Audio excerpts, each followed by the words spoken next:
Bueno, buen día a todos. Con mi grupo vamos a estar hablando del primer capítulo de Axel Rivas, que se llama Revivir las aulas. Involucra 4 revoluciones educativas, la cual yo elegí las primeras 2, que hablaría del nacimiento de las escuelas, la parte religiosa y estatal. Todo esto surge a través de preguntas, como el qué son las escuelas, de dónde vienen las escuelas y por qué están en todas partes. Su historia no es tan larga, si bien dicho, tiene padre y madre, como habíamos dicho en un principio, la religión y el Estado. Ellos crearon a las 2 revoluciones, dieron a luz a las escuelas y las desparramaron por todo el mundo. Bueno, primero surge la revolución religiosa, o sea que las escuelas se crearon a través de la sombra de las iglesias, y uno de los secretos mejor guardados de la historia de las escuelas es que nace de un combate en los siglos XVI y XVII. Fue en medio de las guerras religiosas entre católicos y protestantes. Si bien otras guerras inventaban armas de destrucción masiva, las guerras religiosas lograron crear otro tipo de armamento, capaces de modificar lo que las personas creen, entre comillas, sus conciencias, como armas de convencimiento, inculcación, conversión religiosa. Había que convertir a las personas a una religión. Para eso se necesitaba leer la Biblia e interiorizarla. Y para poder leerla, había que aprender a leer. Para todo esto se necesitaba lograrlo rápido, eficiente y masivamente, porque había una guerra que ganar. Todo esto que se nombró anteriormente es una metáfora para lo que se viene después. Luego surge una pregunta más. ¿Cuál fue la receta secreta del éxito de la escuela? Primero fue convertir a las personas a una religión. Eso requería de empezar muy temprano, cuando las mentes son más fértiles, más vulnerables. También hacía falta mucho tiempo continuo y gradual, ya que los sentimientos se amasaban suavemente en la conciencia. Y para todo esto no podía faltar la autoridad moral que influía sobre los alumnos, o sea, el maestro. Entonces nacieron las aulas. El aula era un lugar particular donde estaban todo el año un mismo grupo con un mismo docente y todos los alumnos de una misma edad. Era todo un año con un mismo docente, así el docente podía conocerlos, influir sobre ellos, cambiarlos, enseñarles. Las aulas son el gran secreto de las escuelas. Por último, eso que el docente daba a conocer en las aulas, era necesario verificar si ya lo tenían incorporado u asimilado a través de pruebas, de ejercicios, de exámenes, mediciones concretas de los estados de conocimiento de los alumnos. El examen fue el condimento final de esta receta secreta del éxito. Así el docente pudo comprobar si lo que se dio en el aula quedó asimilado, y obviamente que es el objetivo final de las escuelas. La escuela es una maquinaria exitosa, cambia los estados de conciencia, forma a las personas y nació para adoctrinar profundamente, para llegar lejos, a lo más profundo de las conciencias. Ahora sigue la segunda revolución educativa, que sería la estatal. Esta revolución explota en el siglo XIX. En este siglo era obligatorio ir a la escuela, estaba dicho por ley del Estado. Y las escuelas comenzaron a estar en todas partes. La escuela no nace como un derecho de los alumnos, nació como una obligación a cumplir por la religión y el Estado. Era un deber y una imposición. Pero la realidad es que la escuela no era para infantiles, era para adultos. Los niños estaban ahí para hacer lo que los adultos decidían sobre ellos. Entonces se crea el currículum como regulador y detallista de obligaciones. Todas las personas debían ir a la escuela durante un largo periodo de sus vidas para aprender saberes, conductas obligatorias. Todos asistían a la misma hora para aprender lo mismo. El Estado necesitaba instalar conocimiento en todas las personas del territorio, porque es la suma de sus individuos, o sea, sus ciudadanos. Los alumnos vivían un largo proceso de adaptación a esto de la idea de la nación. Debían conocer las tradiciones, las creencias, las costumbres, los ideales, el idioma, pero lo más importante de todo es que tenían que estar convencidos de su nacionalidad, tanto como para defenderla con su vida si era necesario. Todo esto en el siglo XIX fue tiempo de guerras e imperialismo. O sea que la unificación de los territorios se necesitaba de una multitud de personas para defender la nación. Y por último, el secreto final de la educación en el mundo occidental fue la mezcla de religión y el Estado, que dieron a luz a las escuelas y eso duró 4 siglos. Y gracias al poder de estas 2 revoluciones educativas, las escuelas se masificaron y se tornaron irremediables. Bueno, voy a hablar sobre el texto de Axel Rivas de Revivir las aulas, ¿sí? Revivir las aulas. Revivir las aulas es una respuesta, digamos, a las amenazas mundiales para terminar con las escuelas, ¿sí? También suele ser una respuesta a la situación actual del sistema educativo argentino, que está como deslegitimado ya y desbordado de demandas, ¿sí? ¿Qué quiero decir con esto? ¿A qué quiero hacer referencia? De que por qué no nos preguntamos o por qué no tenemos motivos para decirnos por qué no se habla de educación, por qué no hablamos de educación cotidianamente, por qué no tenemos un hábito, ¿sí? ¿Por qué no hablamos de educación como lo hacemos, como hablamos de fútbol, como hablamos de política, como tenemos un intercambio intelectual, por así decirlo, que sea interesante?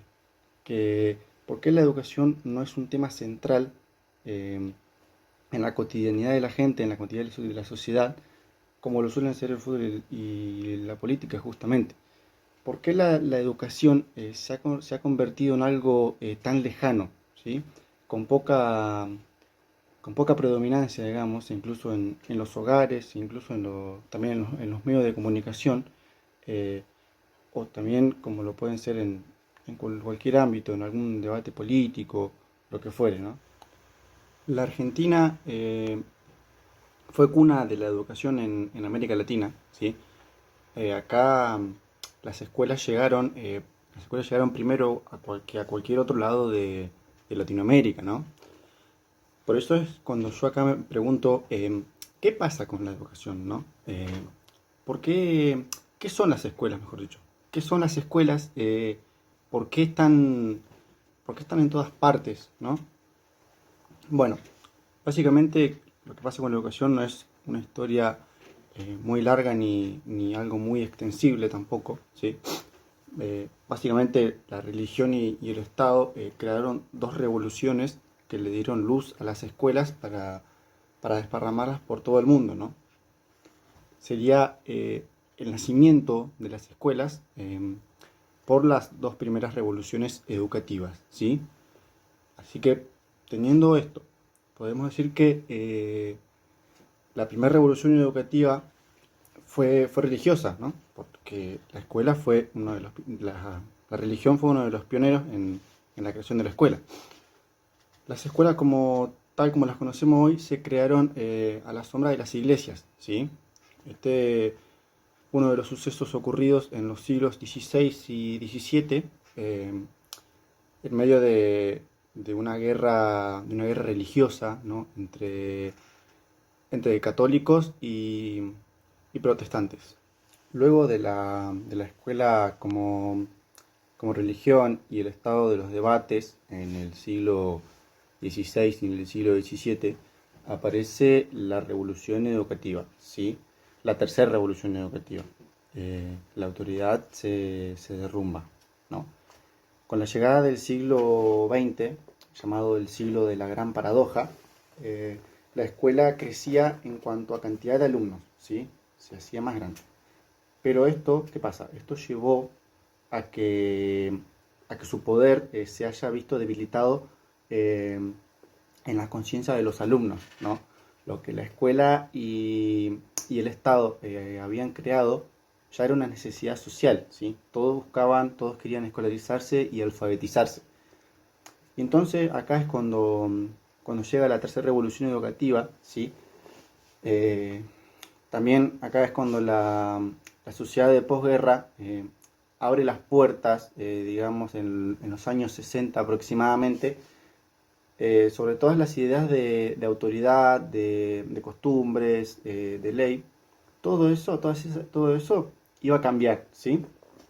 Y acá en este periodo es donde aparece lo que muchos llamaron la crisis de la educación, ¿no? Es una definición que es tan amplia, digamos, un campo tan amplio, minado de opiniones y de variadas hipótesis que se hace por ahí interminable, ¿no? Hasta el día de hoy. Una de las formas, o lo que se planteaba como forma de entender la tercera revolución educativa, ¿sí? Era entendiendo la historia del rock, digamos, ¿no? El rock se desató en los años 50, ¿sí? Y se diversificó, digamos, en ritmos, en bandas y también en ídolos identificativos, digamos, ¿no? Para los jóvenes del momento. Eh, en medio de esa crisis, en medio de esa revolución mundial, comenzó a vivirse una crisis de autoridad moral y pedagógica, eh, teniendo así como el fin, digamos, de la intervención monopólica, digamos, podríamos decir, ¿sí? Del Estado sobre los alumnos, ¿sí? Y acá es cuando eh, lentamente y por primera vez en la historia la educación comienza a ser percibida como derecho y no como una obligación, digamos.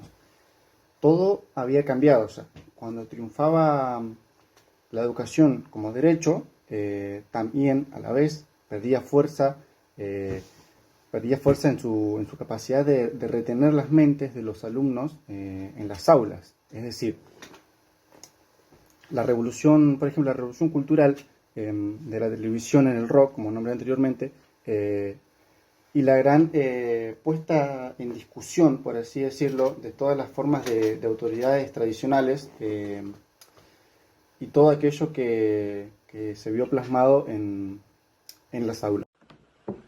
Bueno, voy a hablar del texto de Axel Rivas. Este es un texto exclusivamente con el fin de revivir las aulas, porque se considera que la escuela y las aulas, los alumnos, los docentes y más que nada el conocimiento hoy está en una amenaza. Está en una amenaza diariamente por el uso de internet, y por otros factores más eh, que hoy en día acechan a América Latina, al mundo y a la escuela más que nada. Hay 4 revoluciones por las que pasa la escuela. Una es el surgimiento de la escuela en conjunto con la iglesia, que la iglesia crea la escuela para poder crear sujetos letrados, sujetos que puedan leer y escribir justamente para esto, para poder que lean la Biblia, que puedan leer y predicar la Biblia. Después, la cuarta revolución es la del internet, lo va a cambiar todo, en donde el internet acecha negativamente lo que sería la escuela, por un motivo en que hoy en día el internet lo que hace es descentralizar a la escuela, deslegitimarla de su gran importancia en los chicos, en los docentes, en el conocimiento, en los alumnos, porque hoy en día accediendo a una página web, hoy en día accediendo a algún Chrome, al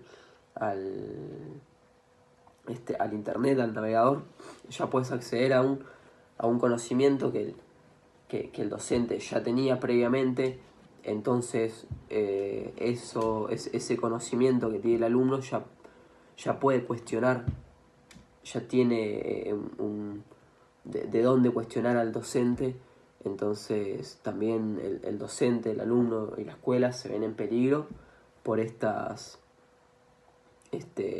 por esta nueva virtualidad, esta nueva modernidad que hace rato viene atentando en contra de la escuela. Este texto también va a mencionar en reiteradas veces que hoy en día en la educación o en los ambientes públicos no se charla, no se debate, no se discute sobre el término de educación, como sí se discute de fútbol, como sí se discute de política. Entonces, por ahí esto es un punto más, una opinión más personal, no está naturalizada el hablar, el charlar, el discutir con el otro, con la otra, de la trascendencia, del valor que hoy en día tiene la escuela en los docentes, en los ciudadanos en general, ¿no? Y bueno, lo que va a tratar este texto es más que nada eso, es otra de las salvaciones que hoy en día tiene la escuela, que son los libros, los conocimientos, que bueno, hoy a causa del internet, de las redes sociales, de los navegadores, hoy en día los libros cada vez pierden más valor, van perdiendo más valor, y en consecuencia de esto hoy en día acceder a un conocimiento, digamos, ilegítimo es cada vez más fácil y más rápido. Lo que nos brinda el internet, al fin y al cabo, es eso, vivir en la inmediatez, en la rapidez, en la que una persona, un sujeto de determinada edad, porque hoy en día no independientemente de la edad que tenga la persona, va a poder acceder a determinado conocimiento con solo un clic, con solo abrir una página. Ya tiene un saber que otra persona lo buscó de un libro.